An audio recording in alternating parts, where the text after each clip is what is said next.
Olá, meus amigos da TV Assembleia, estamos chegando com mais um Tribuna do Esporte. No primeiro programa, você lembra, a gente abordou o marketing esportivo aqui. Hoje vamos falar de quem faz esporte, quem pratica esporte, quem pretende fazer muito mais pelo esporte, quem fala do esporte. Jornalistas, um campeão olímpico e também um comunicador fantástico que temos hoje, saindo do teatro, entrando no futebol, entrando no comentário esportivo. E ele que já teve participação político-partidária envolvendo a presidência da República. Brincadeira, não? Primeiro repórter, Luiz Carlos Quartarolo aqui conosco, contundente repórter da Rádio Jovem Pan AM de São Paulo. Agora, a lenda viva, Aurélio Miguel. Que beleza, tá aí o Aurélio Miguel, que muito ainda pode fazer pelo esporte deste país. E esta figura que eu tanto elogiei, o que tem a ver Cacá Rossetti com presidência da República? Será que eu fiquei louco? Nós vamos explicar na sequência. E aqui está Vanderlei Nogueira. Quando soube que Aurélio Miguel estava na TV Assembleia, lutou bravamente junto a Florestan Fernandes, junto a James Rupp, para participar desse programa. Vanderlei Nogueira, por que você é tão apaixonado por Aurélio Miguel? Você e mais 170 milhões. Olha, é verdade. Com essa pitada de ironia, mas eu vou dizer uma coisa para você. Este é um dos maiores atletas do Brasil, um formador de opinião, formador de atletas, comportamento reto. E depois que ele ganhou a medalha em 1988 em Seul, chorou, foi mostrado no Jornal Nacional, aquele negócio todo, as academias ficaram lotadas. Os pais pegavam os filhos pelas mãos e levavam os garotos para as academias. Inclusive o papai Vanderlei Nogueira. Meu filho já estava, mas surgiu um grande ídolo no coração dele. Então, realmente, o seu convidado hoje é extraordinário. Não, você fez questão de vir, exigiu participar ao saber de Aurélio Miguel, né, Quartarolo? Todo mundo adora Aurélio, né, Quartarolo? Olha, as palavras do Vanderlei falam por si só, né? Realmente o Aurélio é um dos maiores atletas da história do Brasil, né? Você analisar bem, um atleta olímpico, um vencedor, e um homem que pretende fazer muito pelo esporte, e o esporte precisa realmente de pessoas... E ganhar medalha de ouro na Olimpíada, individualmente, é mais difícil que ganhar a Copa do Mundo no futebol. É porque o futebol tem uma retaguarda muito mais forte, tem mais dinheiro envolvido. Toda vez que tem Olimpíada, a gente vê atleta correndo atrás de passaporte, de patrocinador. O Aurélio passou muito por isso, né? E o Cacá Rossetti, com o nome de Carlos Eduardo, foi campeão juvenil e pan-americano de judô pela Associação Brasileira Hebraica, da Rua Hungria. Hoje partiu para o teatro, etc. e tal, mas continua alegrando o povo também na Rede Record, né, seu Cacá? É verdade. Milton, prazer estar aqui, amigos da TV Assembleia. Olha, quero começar falando do Aurélio. É fantástico, quer dizer, quando nós temos um atleta do nível, do gabarito do Aurélio, eu acho que a gente tem que aplaudir e ovacionar, porque as condições para a prática esportiva nesse Brasil são tão precárias. É o que o Quartarolo falou, muitas vezes o atleta, para poder viajar, tem que vender o seu carro, tem que ficar sem comprar nada. Precisa de patrocínio. Porque realmente não há uma política que apoie, que incentive o atleta. Então é quase um milagre quando nós temos aí em várias áreas, no salto triplo ou no judô, quer dizer, pessoas que conseguem sobressair, que realmente merecem os nossos mais sinceros e entusiasmados aplausos. Bom, você tinha perguntado sobre a questão da tua participação política, isso é importante, que eu estava vendo você antes do programa, dando uma entrevista para a TV Bandeirantes, que tem muita tradição no debate político. Agora o primeiro debate envolvendo os 4 principais candidatos acontecendo lá, você vai explicar isso, que eu estou curioso como fã seu. Mas, Aurélio, todo mundo encheu essa bola, eu queria dar nota 10 para você também, queria saber se você ainda continua arrancando a cabeça de torneira. Porque o construtor do prédio dele é o mesmo meu, e o encanador sempre está lá, arrumando aqui, arrumando isso aqui. Eu disse, olha, eu lá na casa do Aurélio eu troco torneira toda semana. Por quê? Porque quando ele vai escovar dente, que ele abre, isso é verdade, Cacá, quando ele abre, a mão dele é tão forte, porque no judô a mão é, né, brincadeira, é tão importante quanto o pé pro jogador. Não, você sabe que ele arranca a cabeça da torneira. Você sabe que eu nem o cumprimentei, eu fiquei com medo, falei, oi, tudo bem, dá um tapinha na sua, nem cumprimentei, com medo que ele apertasse a minha mão. Mas o que nós 4 estamos dizendo, eu tenho certeza que o povo pensa a mesma coisa a seu respeito, em São Paulo, Grande São Paulo, interior de São Paulo, onde você está sendo visto agora. Obrigado, queria agradecer a oportunidade de estar aqui com vocês, né, comentaristas, radialistas, jornalistas do mais elevado nível, e agradeço essa homenagem de todos vocês. Para mim sempre foi um prazer estar representando o Brasil nas competições internacionais. Eu gosto de frisar bem, tenho orgulho de ser brasileiro, mesmo com todas as dificuldades que tive aqui no nosso país, não só eu, como diversos atletas, mas quando nós vencemos os outros atletas, que têm muitas condições, os europeus, os americanos, não tenha dúvida que o sabor é muito melhor. Você está gordinho, né? Você encerrou a carreira oficialmente? Eu parei de competir, véspera dos Jogos Olímpicos de Sydney, eu tive um problema no joelho direito, eu operei, acabei não conseguindo a vaga e me desestimulei um pouco.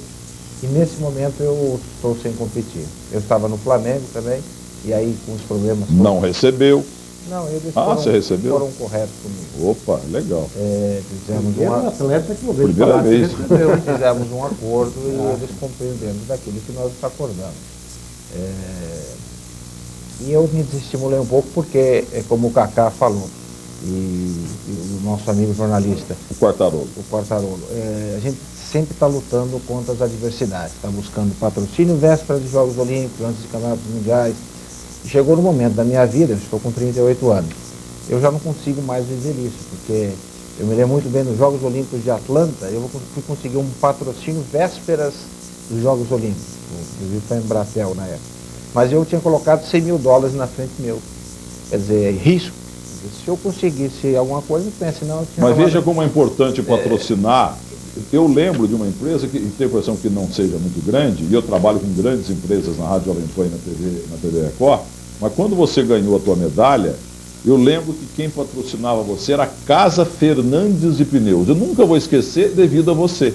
Eu não vejo loja nenhuma com essa marca, mas eu lembro por causa de você. Não, a Casa Fernandes é forte, ele tem 5 lojas em São é? Paulo. Mas justamente a Casa Fernandes, ele era distribuidor de 70% dos pneus de moto do país, da Pirelli.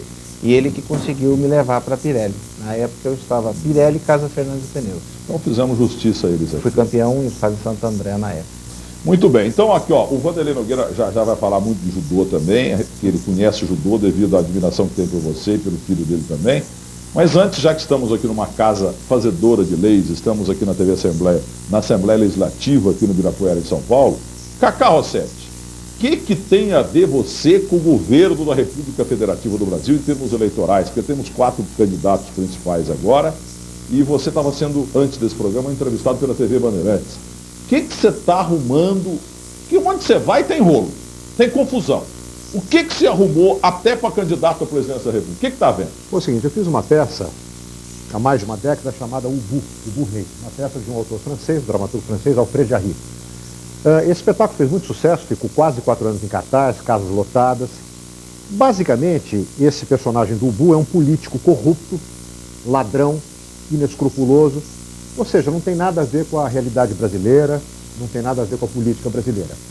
Esse personagem, além do espetáculo que era feito, como eu disse, com grande sucesso, eu comecei a fazer algumas ações fora do teatro. Eu lancei, primeiramente em 1986, quando havia a sucessão ao governo de São Paulo, na época era o Quercia, o Antônio Hermílio, o Maluf, o Suplicy, candidatos, eu lancei o Ubu candidato a governador. O slogan na época era horror por horror, Ubu governador.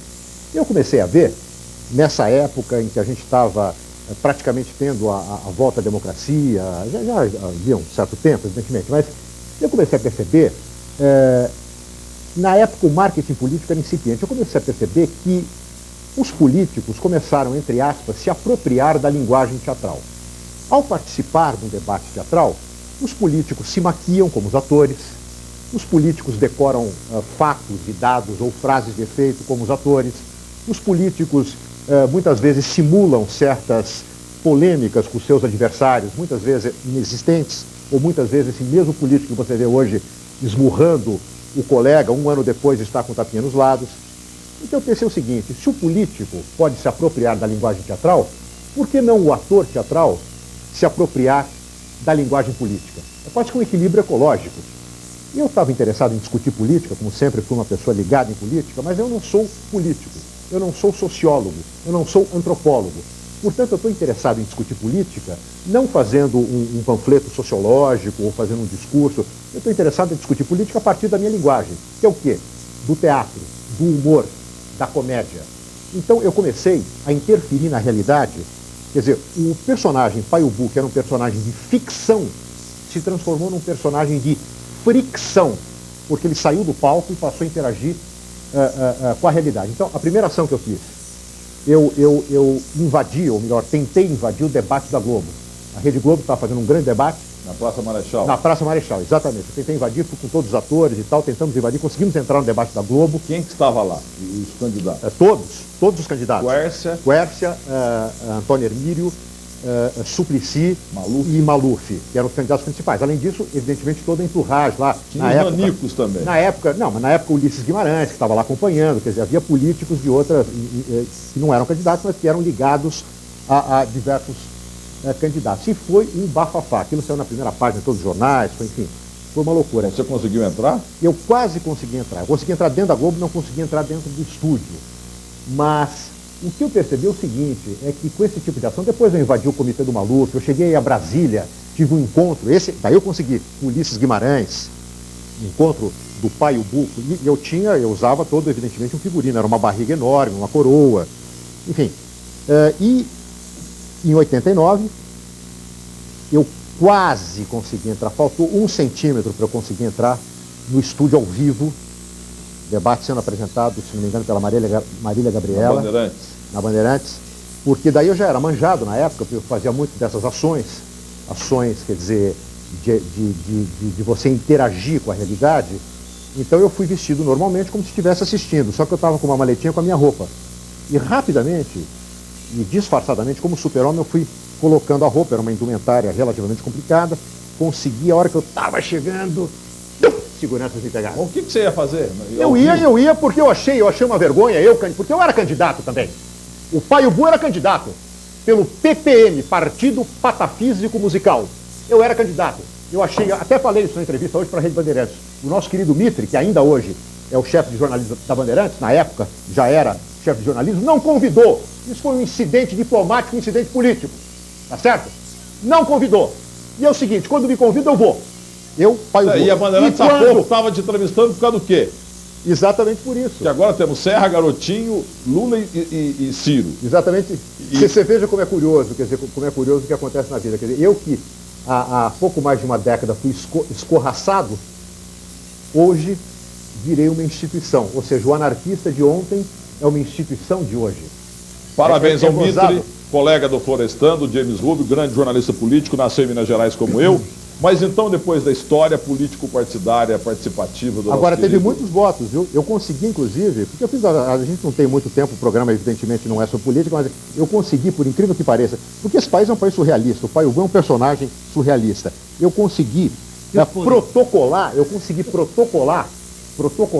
no TRE aqui em São Paulo, eu consegui, obviamente não foi efetivado, mas eu consegui protocolar, eu tenho o protocolo até hoje, eu consegui protocolar a candidatura do pai Ubu. Como é que chamava o partido?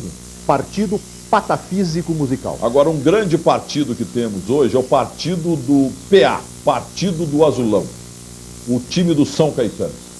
Eu queria saber de vocês quatro, que milagre é esse, senhor Vanderlei Nogueira? Não é milagre, né? É trabalho, é responsabilidade e, acima de tudo, faz uma coisa que nenhum grande time brasileiro consegue fazer. Vamos para quase 3 anos, o Jair Pisselli à frente do São Caetano. Quer dizer, vai para o Guinness. Logo vai para o Guinness. Quer dizer, muda jogador. Brasileiro. Muda jogador, né? Alguns dirigentes vão embora, a filosofia é a mesma, a cidade banca, aliás, a cidade de São Caetano, ela aparece em vários noticiários importantes no que diz respeito ao esporte no mundo todo, pelas modalidades esportivas que apoiam. Judô, por exemplo, natação, por exemplo. Mas a oposição diz, mas esse jogar dinheiro com o esporte, eu acho absolutamente saudável. Jogam tanto dinheiro fora, é uma esculhambação e patrocinam modalidades esportivas importantes. Jogos regionais, as equipes de São Caetano cansam de ganhar medalhas, sempre lideram, isso é muito bom, levanta o espírito esportivo da população. Acho ótimo, então o reflexo vai acontecer. Toma trombadas? Lógico, ninguém ganha sempre, mas está sempre na briga. E aí está, o país todo torcendo pelo São Caetano, que pode mesmo conquistar a Libertadores da América. E você foi jogador de São Caetano, lutador de São Caetano, né, Aurélio? Justamente pela história aí da AD São Caetano, nós começamos juntos. É isso aí. Eu fui em 89 para São Caetano, foi quando o prefeito Tortorello começou a investir nas diversas modalidades, inclusive no futebol, e a ideia dele justamente era o esporte como instrumento social, né? Não era só investir para as grandes conquistas, era trazer as crianças para a prática esportiva e deu no que deu. Não só no Quer dizer que futebol, esse azulão não vai ser um Bragantino, um Novo Horizontino, a Inter de Limeira, não vai ser fogo de palha. nós todos esperamos Eu que não, né? acredito Tem que sido, não. tem sido assim ao longo desses E tem recebido apoio de empresas importantes da região, que nós sabemos, todos nós sabemos, e apoio absolutamente indispensável, tá certo? Sem dinheiro não dá, a iniciativa privada tem que ajudar mesmo, e faz muito bem. Eu sou fã de São Caetano, sou presidente do fã-clube de São Caetano, porque eu acho que as empresas devem ajudar, as cidades devem E o participar. prefeito é o mesmo do teu tempo? prefeito Ou é de uma o família mesmo. Não, ele foi reeleito Ele e voltou tal. agora, se reelegeu. Acho ótimo. O que eu acho bacana, né, de São Caetano é eles trabalham dentro da realidade brasileira, né? Você pega o orçamento do futebol hoje de São Caetano, a folha de pagamento deles é de R$200 mil, né? Quando a gente vê aí clubes aí gastando o que não pode, aí acabam se endividando e está no que está, né? O futebol está falido, os clubes passando necessidade, e é isso nós não queremos, nem para o nosso futebol, nem para o nosso esporte. Mas também ninguém trabalha de graça, não. Há premiação forte, Sim. por objetivo alcançado. Quando o objetivo é alcançado, o prêmio é bom, as empresas Pagamento em dia. em dia. Então eu acho muito legal. E grandes cidades de São Paulo e do Brasil não apoiam. Ao contrário, existem cidades aí que torcem para que as equipes fechem, né? Boicotam. E São Caetano age de Eu forma falo diferente. muito isso, o Botafogo tem que torcer para o comercial forte e vice-versa, Guarani e Ponte Preta, É porque isso aí. acaba a rivalidade, acaba tudo. Agora eu queria saber. Piracicaba, o nosso 15, né, onde você nasceu. Agora, eu queria saber, Quartarolo, de você, por que jogador do São Caetano só faz sucesso lá e fracassa fora? Mas antes, fale da cidade de São Caetano. É verdade que lá sobra vaga na escola, que o hospital tem leito à disposição, ou como brinca o Vanderlei Nogueira, que passa alguém na porta do hospital, me opera, quero internar, é assim que você fala, O Vanderlei? médico chama. É. Entra, que eu tô aqui para te vem cá, o atender. médico Vem na cá, porta esperando, vem você não cá, precisa de uma vem cá. operaçãozinha, não? Vem cá, Isso é verdade. É verdade? É verdade. Inclusive eu tive a oportunidade de... Pô, vou mudar pra lá então, meu Deus, acho que nem nos Médico países. na porta do hospital, quem quer operar? Entra, Acho que nem na entra! Noruega, nem na Dinamarca tem uma cidade assim. Alguns familiares que moram mais em São Caetano, inclusive eu até acompanhei um dia um senhor da família nossa idoso, um tio nosso, e realmente tem um atendimento fantástico. A filha dele teve parto lá em São Caetano, tudo gratuito, num hospital inclusive particular de São Caetano, e eles cobrem todos os custos das despesas médicas. É primeiro mundo realmente, nesse sentido. Eu acho que é muito interessante esse fenômeno do São Caetano, porque é uma combinação muito feliz, ô Milton e amigos da TV Assembleia, entre um futebol eficiente, que está dando certo, e um esquema gerencial competente, quer dizer, gasta-se o que tem, e gasta-se bem o que tem. Não são somas vultuosas, não é, quer dizer, um orçamento nababesco, mas gasta-se bem. Eu até lancei, hoje, no nosso debate bola, o programa que nós fazemos na Rede Record, aqui em São Paulo, uma tese que foi aclamada com muito entusiasmo pelo meu querido Vanderlei Nogueira. É possível que nós estejamos configurando uma nova geopolítica dos clubes do Brasil. Por quê? Não apenas o São Caetano, que é um fenômeno que vem se firmando e se fixando nos últimos 3, 4 anos, um clube novo, um clube de 12 anos, 13 anos de existência, mas também o Paysandu, o Atlético Paranaense. Então, de repente, você tem clubes... O Brasiliense. Então, você tem clubes... A Turquia, alguns países asiáticos. Então, de repente, você está tendo alguns times que não são times tradicionais, como um Flamengo, um Corinthians, um Santos, um Palmeiras, um São Paulo, um Botafogo, que estão fazendo um trabalho eficiente do ponto de vista do futebol e do futebol, e está dando certo. Está dando certo. Tomara.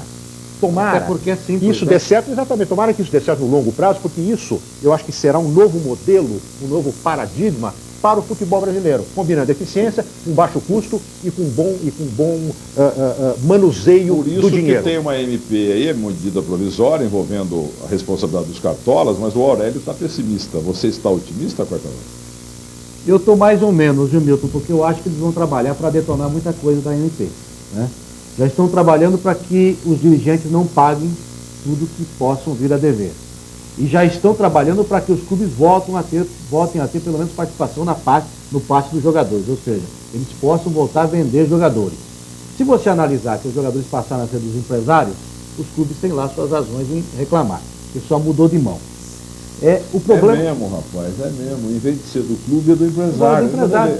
Não, mas é uma lógica. Agora, tem que ser de alguém. Por isso que o Reinaldo Pita está xingando muito Claro, o Filipão hoje e tal, mas concluindo, por O favor. Ronaldinho não é mais da Inter, é do do Reinaldo Pita e do Alexandre Martins, perfeito? Então essas pessoas controlam a vida dos jogadores. O Rivaldo negociou, através do seu empresário, saída para o Milan, tudo certo. Só que os clubes perderam esse poder de barganha. E no futebol pobre, como é o futebol brasileiro, o grande patrimônio do clube qual era? Era o jogador. Estádio não tem, ninguém faz manutenção em estádio. Está tudo caindo por aí. O São Caetano realmente é um oásis e não é um clube sazonal, como não é o Atlético Paranaense nem o Paysandu. Já houve clubes sazonais por aí, Inter de Limeira, ganhando, o próprio 15 de Piracicaba, Bragantino, inclusive o Novo Horizontino não existe mais. Agora, do São Caetano tem uma coisa que é incrível, o Vanderlei Nogueira citou bem, é o técnico. Ele muda o jogador, mas o jogador chega e joga no esquema dele. E ele faz sucesso lá, mas não faz fora. Então é o Jair, ou então é o São Caetano. Tem algum milagre aqui. O Jair, a história dele não é uma história ruim. Faz. O problema é que tem que ter alguém segurando a bucha. Exato. Ó, se você perder... Lembra, o Tele Santana ficou 12 jogos sem ganhar no São Paulo. O Jair será o novo Tele Santana 12 agora. jogos sem Com ganhar certeza. no São Paulo. Não é isso? 12 jogos sem ganhar. E naquela época a diretoria de São Paulo segurou a barra. E aí surgiu aquele time fascinante. E o que disse a diretoria aos jogadores? Miller. Você Olha, lembra? vocês vão perder e eu não vou mandar o técnico embora. Pode tentar derrubar o técnico, pode reclamar, torcer o nariz, o técnico não vai embora. E foi o que aconteceu no São Paulo naquela época. Com o Jair, que caiu nas graças da diretoria do São Caetano, acontece a mesma coisa. Pode tomar trombada, vai ficar lá até morrer, até quando ele quiser. Por que a MP não vai emplacar? Você está pessimista, ou Aurélio? É justamente o que o Quartarolo falou, quer dizer, tem muita gente com interesses aí por trás, ela é uma medida provisória, se não for votada aí eu não sei como vai ficar, né? E é nesse ano aqui, que é ano eleitoral, os políticos não estão muito preocupados com as leis lá, né? Estão preocupados com a reeleição. Então eu tenho minhas dúvidas. Agora, quanto a, aliás, falando de medida provisória, eu sempre defendi que mudassem a legislação esportiva brasileira, porque na verdade ela foi criada na época de Getúlio Vargas e veio tendo um colchão de retalhos. É lei Zico, lei Pelé, a lei fulano de tal, mas nunca teve uma lei realmente que defendesse os interesses Quase tivemos a lei greca, a lei Iena lá, que ria à toa. Uma lei do esporte realmente que atenda a todas as modalidades, não somente futebol, porque o futebol acaba conduzindo a lei no interesse do político que está lá. E hoje nós temos os políticos que estão defendendo o esporte lá. Eurico Miranda e Zé Perrella. Para mim, eles não são representantes dignos do esporte. Para mim. Pode ser que para muitos que elegeram eles, sim, o Vasco também, talvez, ou o Cruzeiro. Mas eles não defendem os Não, interesses. até no mundo do Vasco há muita rejeição, Eurico Miranda, hoje. Então eu acho que tem que haver uma nova legislação, uma lei de renúncia fiscal para patrocinar o esporte brasileiro, porque justamente... Como tem na cultura. Na cultura, eu não diria como a cultura, que a cultura é mais abrangente, uma coisa maior, né? Mas poderia ter uma coisa num nível mais baixo, com um teto, né?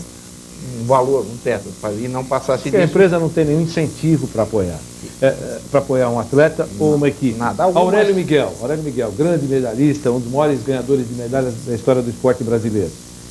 O termo é forte, mas é uma verdade. E do mundo. Implorou patrocínio ao longo da carreira dele. Quer dizer, pô, não é o Zezinho da esquina, implorou patrocínio. Como artista, né? Como artista. Então, mas o artista ainda tem a Mas o lei que Kaká ajuda. nasceu rico de talento e de berço e de cofre. Olha, rico de talento, talvez. Agora, eu nasci zerado, mas hoje em dia estou rico de credores. Eu saio do meu prédio todas as manhãs, tem uma multidão na porta. Eu acho que são fãs, já saem credores, oficiais de justiça, mulheres querendo fazer teste de Aí DNA. você não pode dar É uma autógrafo loucura. porque assina, né? É uma loucura. Assinou, Agora paga. é um encontro, Vanderlei Quartarolo, surreal. Porque eu sou fã número 1 do Kaká e você é um ídolo nacional e conhecido no mundo inteirinho. Vocês se conheciam? Já estivemos juntos na Bandeirante. Exatamente, num programa de televisão. Exatamente, nos conhecemos num programa de televisão. Exatamente. Não Aliás, foi? Foi o Kaká que ensinou a Aurélia da Ipom, né? Exatamente, da Shibaraia. Aliás, parabéns, Vanderlei. Você que é o pai de judoca, aliás, teu filho ainda está lutando? Tá. Faça uma entrevista você com ele aí sobre os... Eu achei que você fosse pedir para ele fazer uma luta, demonstração aqui. Seria muito E mais ele interessante. faz, ele é um gênio até nisso. Seria Vanderlei, maravilhoso. os 10, quando tem Olimpíada, Eipom, como é que chama? Vazari. Explica, Vanderlei, entrevista o nosso amigo, que é a TV Assembleia Didática. É didática, é. Esporte é cultura. Mas deveria, eu não sei, desculpe, eu não quero... A terminologia é Seria bom que complicada. ele fizesse de pé e demonstrasse, porque televisão é imagem. Então, Televisão é imagem. tem condição, não?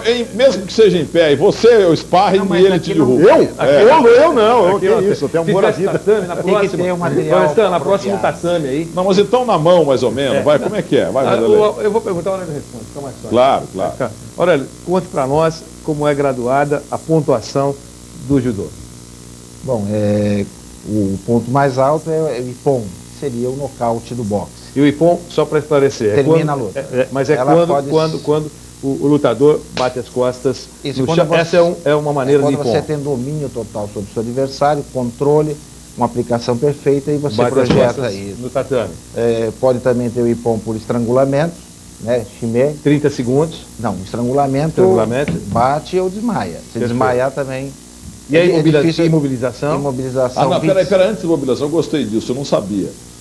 O lutador chega a desmaiar mesmo, quer dizer, Porque ele não bate não mesmo. joga a toalha, Porque não quer dizer, bate, o cara acha que ainda vai escapar e acaba desmaiando. Até o fim. E não Porque bate. é sanguíneo, né? E tem o respiratório. Quando pega algumas Peraí, técnicas- então alguém já morreu. Não, nunca morreu. Não? Mas Que se desmaiou. chega a desmaiar, não passou Não, perto. o desmaio é sanguíneo, né? Quando desmaia é sanguíneo. Quando entra no respiratório, que tem algumas técnicas que entra aqui na traqueia, aí você bate na hora, não tem jeito, você não consegue, bate. O sanguíneo, você cara resiste. vai devagarinho, você resiste, quando você vê, você apaga. Eu nunca desmaiei, graças a Deus. Mas já desmaiou muita gente? Eu já desmaiei alguns. E já bateu Mas alguma vez? já bati. Já. Já bati justamente, que eu levei um respiratório.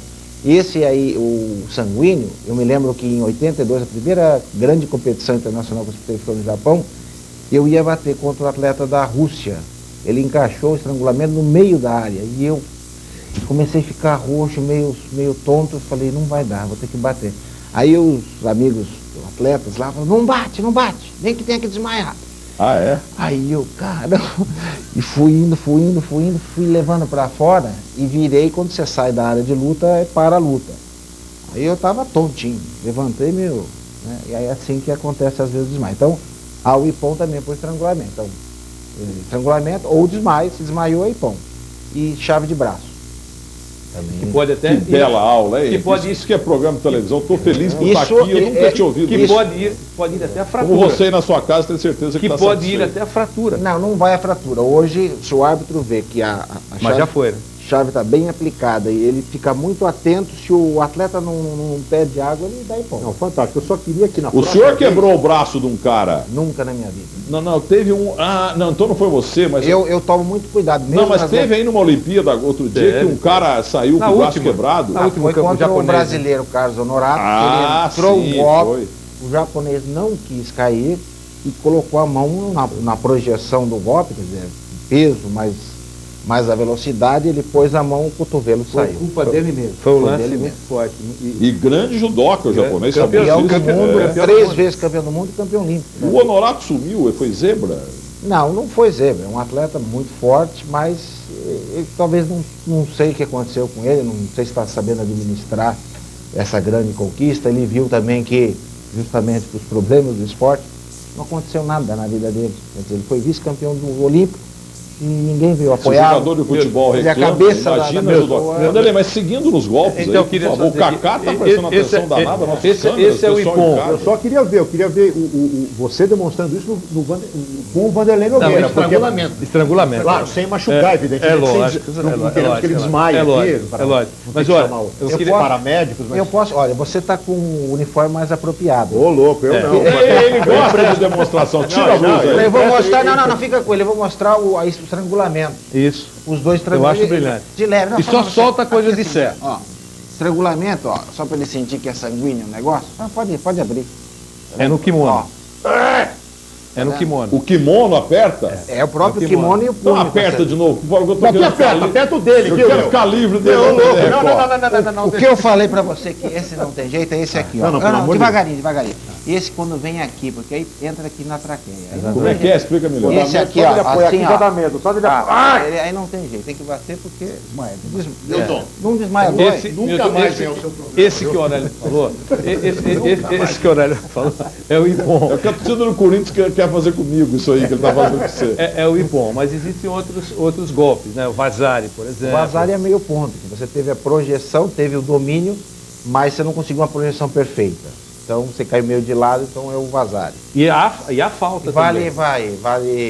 Um vale 100 pontos, o outro vale metade, 50, vamos colocar assim. E como no futebol, há enrolação. A luta é Não, boa. eu quero saber se, igual no futebol, se tem juiz ladrão. Tem, bastante. É vários. como os professores nos ensinam, né, que é uma cultura japonesa, os árbitros se enganam. Siga. E você sabe que há enrolação também, Milton. Porque há um tempo Teve de um luta. cara que fez cera numa luta que estava perdendo com ele, que eu tô até hoje inconformado, queria que você Então, Foi então o mesmo. e há a falta, né? Então, são dois grandes judokas, Aurélio e Antal Kovac, por exemplo. o grandão que você levou na Jovem Pan. Que lutou no Ibirapuera. Húngaro. Foi o primeiro campeão mundial e olímpico simultaneamente, não é isso? Então, dois grandes campeões. Aí o Aurélio cometeu uma falta, por exemplo, e ele perde pontuação, como se tivesse com o cartão amarelo. E aí o outro está sentindo que não dá para ganhar do Aurélio, enrola. Deixa a luta prosseguir. Ele fez isso. Conta quem? Não é isso? O Brasil inteiro ficou Na revoltado. verdade foi lá nos Jogos Olímpicos de Atlanta, na semifinal contra o polonês. Ele era o último campeão do mundo. E eu não tinha disputado o Campeonato Mundial anterior, justamente porque eu estava meio fora das competições, estava desestimulado em 95. E aí cheguei na semifinal. Logo no início da luta, os árbitros estavam tendenciosos a favorecer. E eu percebi de cara, logo que começou a luta, os dois estavam meio trocando pegada e me deram uma advertência. Naquele momento tinha que dar para os dois. Falei, pô, vamos me armar aqui já da pouco. Vou ter que... Aí eu falei, bom, vai por pouco, vai por muito, né? Perder, vamos perder logo, ou tomo ipom ou dou ipom. Aí fui para cima dele e comecei a atropelar ele. Atropelei ele, aí nos 2 minutos ele ia tomar um ipom por ali já. Aí ele simulou a lesão, Vai descansar.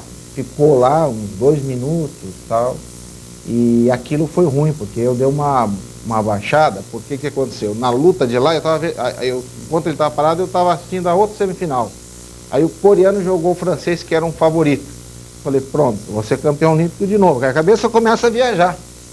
Isso é ruim durante a luta, né? Eu comecei Não há como controlar, né? sonhar, não tem. Você fala, nossa senhora, pode tá falar tudo com o caminhando técnico, para né? mim. Não, você fica Agora, com você ali o concentrado. Não, mas só um minutinho, Cacá. Eu lembro disso. Aí porque você voltou a ficou luta. pé da vida quando acabou aqui. Aí voltou a luta e eu forte em cima dele. E aí ele foi tomando punição, porque ele realmente não queria lutar. Ele estava fazendo o anti-judô. Quando faltavam uns 35 segundos, o mesmo árbitro que me chamou a punição, no começo estava me chamando de novo. Então eu estava lutando e arbitrando a luta. Esse talvez foi o meu grande erro. E aí eu olhei, eu entrei em polvorosa. Falei, nossa, se eu bobear, vão tirar a luta de mim. Porque se me desse uma punição, empatava, ia para a decisão e ia andar para ele. Falei, eu tenho que fazer qualquer coisa aqui, senão... E aí, numa perdida de pegada, eu tentei dar um golpe que eu tinha treinado muito. Só que deu errado. Aí eu levei o contragolpe, eu fiz a ponte, que é a pontuação, que a dúvida ali foi a pontuação. Se fosse Yuko, eu ganhava a luta. Só que deram meio ponto. E aí ele ganhou por 1 ponto. E eu saí realmente... Vê, Davi. Viu, Cacá? porque Essas porque- palavras todas, eu estava lendo 0 Hora uma vez, porque na época de Olimpíada, todo mundo aprende um pouquinho de atletismo, de natação e de judô nas regras dos especialistas. Então o Paulo Santana ou o Rui Carlos Osta, um dos dois, eles são brilhantes, aqueles gaúchos. Um deles escreveu o seguinte, a terminologia do judô, né? O judô é como o violão, jamais vou aprendê-lo. É o meu caso também. Eu nunca vou aprender a tocar violão e eu nunca vou conseguir entender a terminologia do Agora, violão. eu quero fazer uma revelação aqui histórica na TV Assembleia. facinho. Uma revelação histórica. Vocês não vão acreditar, como não acreditaram quando eu disse que havia trabalhado durante 1 ano e meio na Gazeta Esportiva. Lembra? Eu contei Provou. isso, vocês acharam, provei, trouxe minha carteirinha, trabalhei durante 1 ano e meio na Gazeta Esportiva. Eu, durante 6 meses, fiz judô quando eu era moleque, tinha 10, 11 anos. 6 meses. Depois eu fui para uma colônia de férias, que era uma colônia de férias chamada Colônia Nosso Recanto, e tinha lá o judô, tudo, e eu ganhei uma medalha de ouro nessa colônia. Uma competição. Numa competição. E eu devo ter essa medalha de ouro até hoje. Evidentemente, isso eu tinha 9 para 10 anos e tal. Daqui uns dias vai falar que foi campeão olímpico também. Durante 6 meses pratiquei judô. Evidentemente, não vou cometer o desatino de desafiar o Aurélio para uma luta, porque faz muito tempo que eu não treino, mas eu vou me preparar e vou fazer um desafio, vamos transmitir aqui, exclusividade pela TV Assembleia. Você não quer fazer mais um estrangulamento? Não, pelo Eu amor posso de fazer uma Deus. chave de braço. Tem tempo de contar uma pequena história? Claro, claro. Então eu queria contar uma historinha rápida, envolvendo o Aurélio Miguel. O Aurélio Miguel estava treinando aqui mesmo em Ibirapuera, onde fica a TV Assembleia, existe o conjunto Constâncio Vale Guimarães. E o Aurélio, num dos pontos, quando ele treinava forte, era no Projeto Futuro, junto com os jovens judocas que são bancados pelo governo do estado, já é um projeto de muitos anos, desde 1985. E o Aurélio, à noite, com outros judocas brancos, Zanol, outros grandes judocas brasileiros, treinava com essa garotada toda. O pessoal que veio do interior, que se destaca, é bancado, fica hospedado no conjunto Constâncio Vale Guimarães, e são grandes campeões. Daí o Carlos Honorato, alguns de São Paulo, mas eles ficam bancados aqui no Projeto Futuro. Aliás, existem outras modalidades esportivas também. O vôlei. Você conclui depois, aproveitando que nós estamos aqui na TV Assembleia, eu queria dizer aos parlamentares que dá um apoio maior ao projeto Futuro. Vocês falam Aliás, repita isso, por favor. Close nele e repita. Depois o aos Vanderlei conclui a parlamentares história. dessa casa que dê um apoio maior a esse projeto magnífico, que é o Projeto Futuro, iniciativa do governo do estado, foi criado em 1985, que dê mais condições para as diversas modalidades, que a gente vê que mesmo com a boa intenção das pessoas que lá estão, os diretores, os secretários de esportes, mas precisa de um apoio Quem maior. era o governador em 85? Eu não lembro. Franco Montoro? Foi Montoro que foi Montoro. Mas foi um negócio... É bom aliás, lembrar. apartidário o projeto. Todo secretário que entra, Todos os banca, governadores porque é um negócio tão bom que não dá para mexer. Mas Se todo mundo manteve, é porque é bom é mesmo. muito bom. Quer dizer, então, as pessoas... E aí você ia lembrar o episódio. Então eu ia lembrar o episódio. E aí a Jovem Pan, a Rádio Jovem Pan aqui em São Paulo, estava completando 50 anos. E um gênio lá da rádio teve a ideia de fazer uma festa de abertura, num grande evento, e por que não um toque esportivo importante? Como? O quê? Vamos reviver aquele duelo magnífico de 1988 em Seul, na Coreia. Vamos trazer o Aurélio. E vamos trazer aquele... Era alemão? Quem era? Em 88? Era o alemão, mas ele não pôde... Era um alemão. Vamos, de novo, vamos reviver um duelo de ouro. Aí não tem dinheiro. Já começou a dificuldade. Olha, uma ideia maravilhosa. Verba para gastar, zero. Então, eu vinha numa noite, estava frio, eu lembro bem, e encontrei o Aurélio treinando aqui no Ibirapuera. E chamei o Aurélio do lado e falei: Aurélio, tive uma ideia, que nós queremos reviver aquele duelo. Você topa? Lógico que eu topo. Foi a luta que deu a medalha de ouro para ele. Foi a luta Para nós todos. do para Brasil. todos, em Seul, 1988. Você topa lutar de novo com aquele cara? Ele falou: olha, eu sentado num canto do ginásio, vazio. Falei: mas antes de você responder, eu queria dizer a você que não tem dinheiro. O seu cachê será zero. E não tem dinheiro. Ele disse: eu não estou cobrando. Ele respondeu dessa forma para mim. Eu acho que é um ato de justiça eu contar isso aqui. Não estou cobrando, não falei para você quanto eu vou receber. E eu acho que nunca se fez isso no judô brasileiro. É o momento que eu tenho para ajudar o judô. Eu topo. E eu achei tão incrível a resposta. Eu falei: Aurélio, desculpa, eu não acredito em você. Peraí, foi quando veio aquele húngaro? Foi. Aurélio, eu não acredito em você. Você grava aqui? Ele falou: gravo. E eu gravei, Aurélio. E você não conhecia o Aurélio pessoalmente, não igual um jogador de bola? Mas era um negócio tão importante que eu tinha que voltar a falar para o presidente da empresa. Falar: senhor presidente, o Aurélio topou. Vamos deflagrar o processo. Mas ele tem que ter um documento. Se ele fala amanhã que não conversou comigo, ou ele muda de ideia, eu estou louco. Vamos trazer o cara de fora. Ele falou: eu gravo daqui. Falei: Aurélio, vamos fazer isso, eu topo, vou participar com muito prazer. Estava com o documento na mão. O Aurélio não cobrou um tostão, nada. Agora ele falou só que eu quero melhorar a ideia. Aquele alemão que eu ganhei já morreu. Não existe mais, eu nem sei onde esse cara está. Traz o atual, que eu quero dar pau no atual. Falei: quem é? Antal Kovacs, húngaro, 3 metros de altura, Eu conhecia a campeão olímpico e campeão mundial. E tem mais, eu perdi para esse cara em Paris faz 6 meses, numa luta mandrake, e a grande oportunidade que eu vou ter de bater nele aqui. Fechado, olha, me entusiasmei. Voltei no dia seguinte, contei a história, a rádio abraçou a ideia e começamos os contatos. Falamos com o Budapeste, Federação Húngara de Futebol, de Judô, e o presidente da Federação Húngara, um estadista, pelo telefone. Olha, é um prazer o nosso campeão lutar contra Aurélio Miguel. A confederação autoriza. Húngaro. Vamos perguntar para o senhor Kovacs. Perguntou, no dia seguinte veio a resposta. O senhor Kovacs toca, mas faz uma exigência. Qual é? Quero levar a mulher dele, depois eu percebi, era uma miss. Não podia deixar a mulher lá. Uma mulher maravilhosa. Né? E quer levar o técnico. Ok.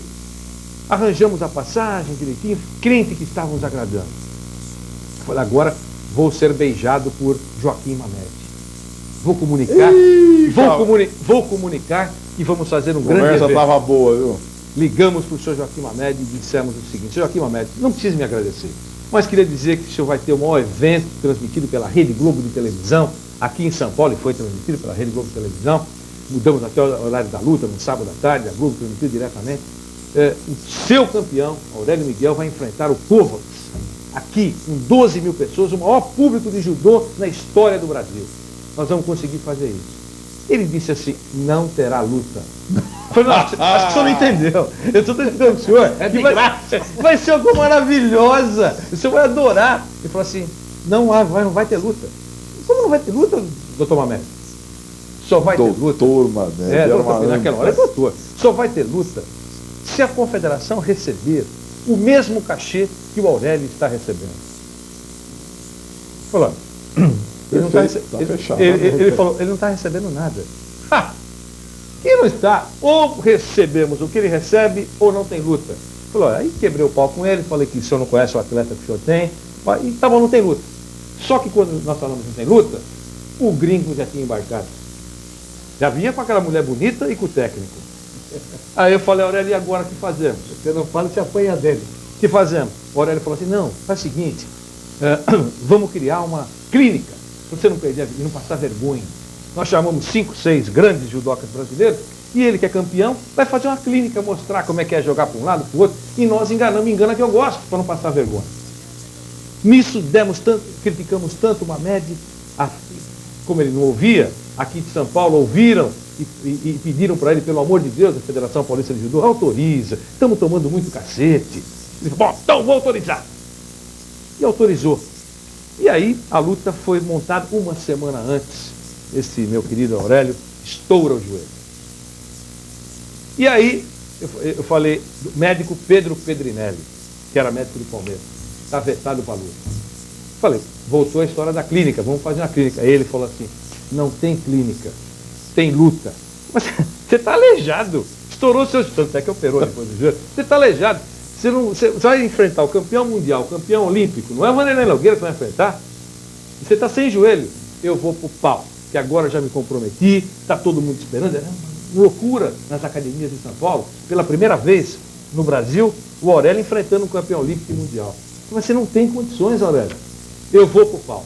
Ficou uma semana de tratamento intensivo, e aí, dia da luta, eu estou quase encerrando a história, mas é emocionante, porque isso faz parte da história. Um dia alguém vai escrever isso.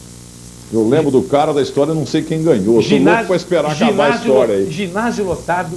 Nós mudamos até o tempo de luta. Por sugestão dele, porque luta são 5 minutos, 5 minutos. Sabe o que ele falou para o húngaro na frente do húngaro? Eu quero mudar a regra. O que é? Vamos fazer 10 minutos. Quem bater mais é campeão. Não tem pão. Não tem pão. Se eu tiver 10 minutos. Quem bater mais, nós somamos tudo. Quem bateu mais. Tá bom? O húngaro está topado. O cara está com o gelo estourado. Vai ser uma tragédia. Vai ser um atropelamento. E aí, tudo bem. E eles estavam lá. Aí, dia da luta, Ibirapuera lotado, luz, e eu estou anunciando. E agora, a molecada vai vaiar o gringo, né? Então preparei a molecada, porque jovens de 14 a 16 anos. Aurélio, ídolo. Aurélio, ídolo. Atenção, agora campeão olímpico, campeão mundial, veio para o Brasil, papapá, tal. Antal Kovacs. Não parava mais de entrar o cara, 3 metros de altura, né? E o corpo dele não acabava de passar na porta, né? É uma loucura, é uma coisa fantástica. E foi bem recebido e tal, entrou. E quando eu vou me preparar para chamar o Aurélio, vem alguém no meu ouvido no escuro e fala assim, segura um pouco. E eu ia, daqui a pouco a grande luta, e não sei o que, segura um pouco por quê?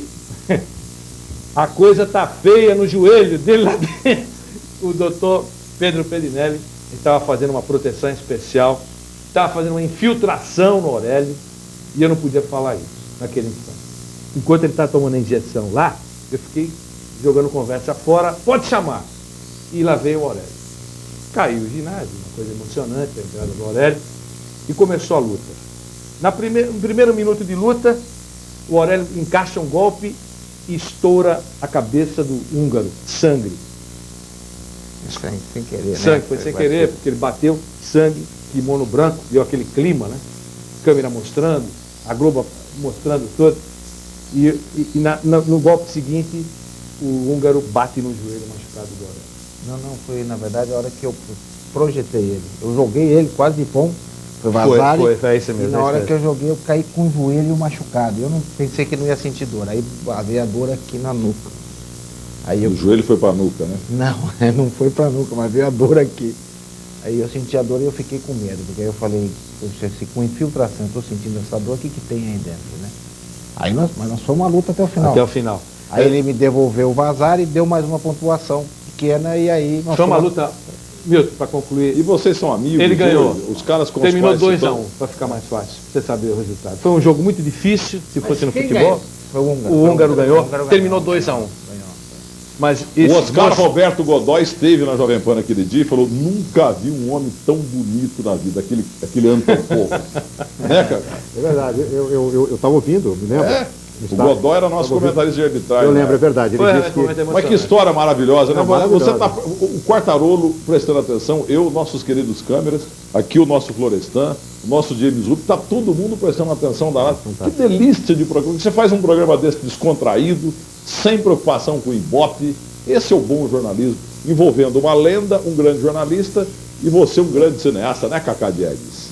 Olha, e envolvendo... Daria filme, viu, Cacá? Daria filme. E envolvendo o maior milionário da crônica esportiva, o homem que mais paga imposto de renda nesse país, um homem que tem uma conta Eu bancária... e o Antônio Hermílio de Moraes. Um homem que tem uma conta bancária... Tem problema de sequestro. Tá certo, então corta esse pedaço. Não, isso é uma brincadeira, porque eu sou fã número 1 dele. A única Mas, Quartarolo, coisa que que eu lembro- beleza, né? Não é uma beleza Eu essa lembro dessa história? luta, uma coisa que me marcou muito, e você vai se lembrar, é claro. Aquele JP nas suas costas, desse tamanho na TV Globo, né? Foi. Que foi, ele deu um retorno ainda para a rádio. Era uma outra coisa que uma média não queria. Sabe, porque foi uma coisa terrível. Né? Toda hora que você fala Mamed, ele fica com vontade de estrangular alguém próximo. E o Cacá tá do lado. Só É demonstração. perigoso ele Olha. tá pensando que é o Mamed, matar o Cacá. Olha, foi um dos eventos mais bonitos que eu participei. Quando o Vanderlei trouxe a ideia, eu falei, nossa senhora, se tivesse 10 desses por ano querendo fazer isso conosco, porque nós teríamos que pagar para ter esse evento. Você Mas ele imagina? fez mais que uma média de 10 anos. Claro, foi fantástico isso. Então, Porque você pensou no judô, no futuro do Claro. judô e não em você. Claro, É sim. isso que precisamos para o esporte Foi brasileiro. exatamente isso. você tem que massificar, fazer que as pessoas conheçam o Ipom, o Vazari, o Yoko, como nos Estados Unidos o beisebol deve ser fantástico. Eu também desconheço as regras, não vejo graça. Mas eu acho que se eu conhecê-las eu vou gostar, porque você tem O tanto sumô, a gente fica rindo muito do gordão lá, mas o Japão são os valores e costumes. Os japoneses têm orgulho, os menininhos começam a engordar, quero ser lutador de judô. O grandão lá, cujo nome me fugiu agora, ele é o dono do Japão. Claro, por isso que eu acho que quer dizer, todo investimento no esporte, na cultura, na educação, na saúde, vai muito mais além do que formar o campeão disso ou daquilo, passa pela questão da cidadania. Porque o esporte ele gera empregos, ele gera divisas, ele contribui para a saúde do cidadão, a prática de esporte, independentemente do garoto virar campeão. Economiza na saúde. Economiza na saúde, ele passa a ter uma vida mais saudável. E é provado que aqui em São Paulo, sobretudo, no Rio de Janeiro, nas áreas onde há a maior incidência de violência e de criminalidade, onde foi colocado um centro esportivo e um centro cultural, há uma diminuição importante da violência, da criminalidade. Então, até no sentido, quer dizer, hoje, que é o grande tema da segurança, da violência, até nesse sentido, se você multiplica centros esportivos, se você coloca essas crianças carentes praticando esporte, judô, natação, basquete, handebol, seja lá o que for, você tem uma coisa importante. Então, na verdade, eu acho que os políticos, os governantes, eles acham que tem que ter até mais inteligência, independentemente da questão eleitoreira, e investir nessas coisas que geram dinheiro para o país, aumentam a autoestima do cidadão, aumentam a qualidade de vida e geram um país maior. Claro. E então, importante esse teu discurso dentro da Assembleia Legislativa do Estado de São Paulo. Eu também. Eu também. Em seguida. Mas eu queria falar Você é mais aliás, velho. dentro da Assembleia e para os deputados. Senhor deputado, senhores deputados, quando ouvirem... Nobres deputados. Quando ouvirem alguém com uma brilhante ideia de que o Brasil deve sediar Jogos Olímpicos, não aceitem essa ideia. Discordem rapidamente. É a chamada enganação.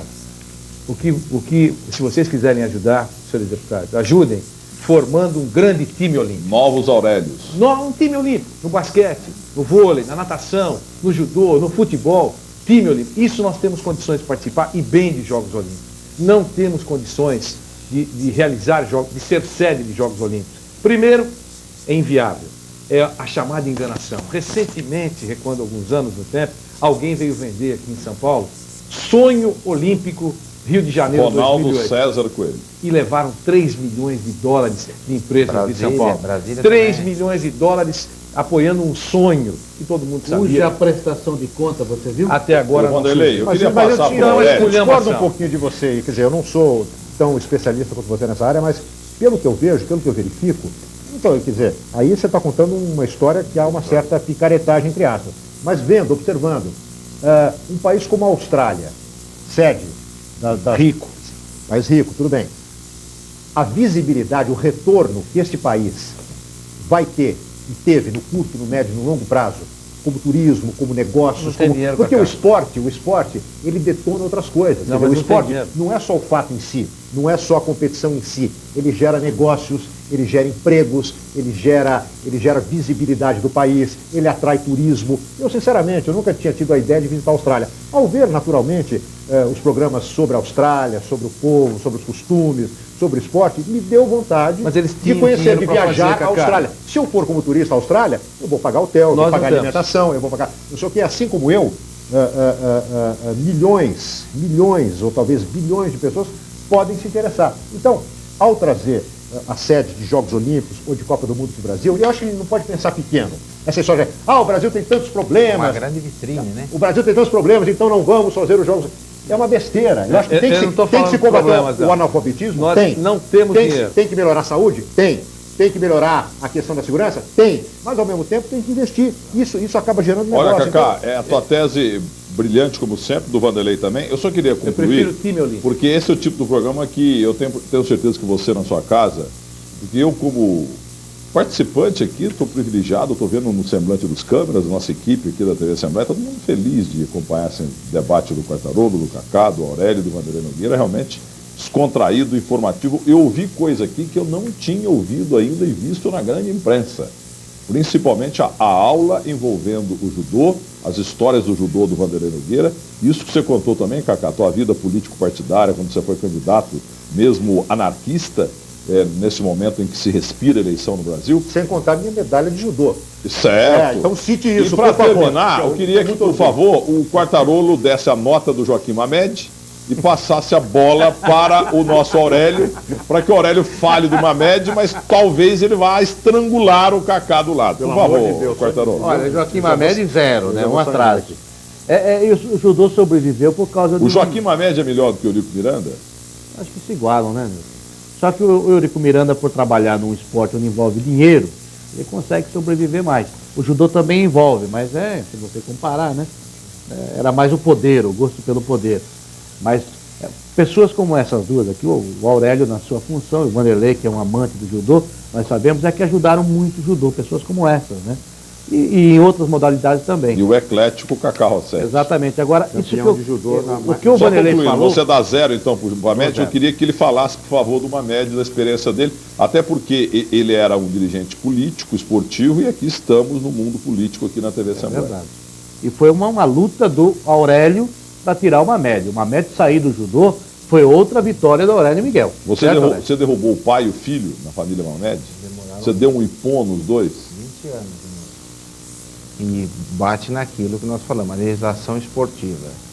É um colégio eleitoral, o voto do Estado do Rio de Janeiro, de São Paulo, de Minas Gerais tem o mesmo voto do Rio Grande do Norte, do Amazonas, quer dizer, que não tem tradição esportiva.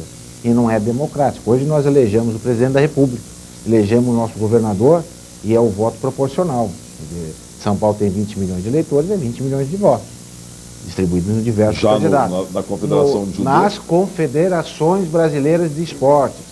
É um por um. Entidades de administração do desporto, que é futebol, nós temos a Ricardo Teixeira, com essa conquista da Copa do Mundo, se abafa todos os problemas que tem dentro do futebol brasileiro. Nós temos aí, que pese que o NUSMA fez um grande trabalho no vôlei brasileiro, com 20 anos à frente do vôlei brasileiro. Eu não tenho nada contra o NUSMA, aliás, é um grande... Pará não sai da grande federação, dirigente Caixa d'Água não esportivo sai que do Rio. Você pega a natação, era a família Dinar, ficou 17 anos no poder. Nós temos agora o Coraci, que está fazendo um bom trabalho, mas já leva 14 anos. Então nós precisamos mudar essa legislação, não pode haver mais do que uma reeleição, somente 2 mandatos para cada um deles, passa o posto para outras pessoas que tenham condições de dar O presidente continuidade. só pode 2, como é que esses caras podem 200 vezes? Pois é. E na Federação Mineira, o Elmer Guilherme, na família... Passou pro filho. É. Então, aproveitando que nós estamos aqui na Casa do Povo do Estado de São Paulo, nós não temos que esperar uma lei federal de renúncia para investir no esporte. Nós temos aí o exemplo do Rio de Janeiro, que criou Rio Esporte, Fundação Rio Esporte, que apoia o esporte no estado do Rio de Janeiro. Nós temos aí projetos como Maringá, Distrito Federal também tem um projeto lá de renúncia para apoio ao esporte.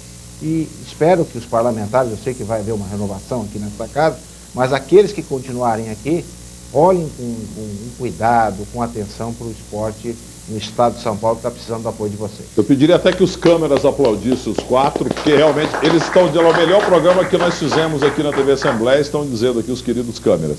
Quartarolo, sempre um prazer estar com você lá na Rádio Jovem Pan e hoje aqui na TV Assembleia. Cacá Rossetti, eu sou o protetor do Cacá Rossetti, eu o revelei, entendeu? Eu gosto demais dessa figura, é o homem mais culto que atualmente milita na televisão brasileira. O Vanderlei Nogueira é o grande repórter do país. Em relação a você, Aurélio, não tem adjetivo para definir. Pela aula que você deu, as histórias do Vanderlei e por tudo que você fez pelo esporte brasileiro, a alegria que você deu para o povo brasileiro. Mas você, o João do Pula, Ademar Ferreira da Silva, vocês não são reconhecidos. Nem o pessoal do futebol, futebol que tem tanto espaço no rádio, jornal, televisão e internet. Então, o que dizer, então, o Biratã morreu aí? Quer dizer, foi lembrado, é claro, mas, meu Deus do céu, nem 1% em relação àquilo que ele fez pelo esporte brasileiro. Obrigado a vocês 4, obrigado a vocês em casa, e o Tribuna do Esporte volta na semana que vem.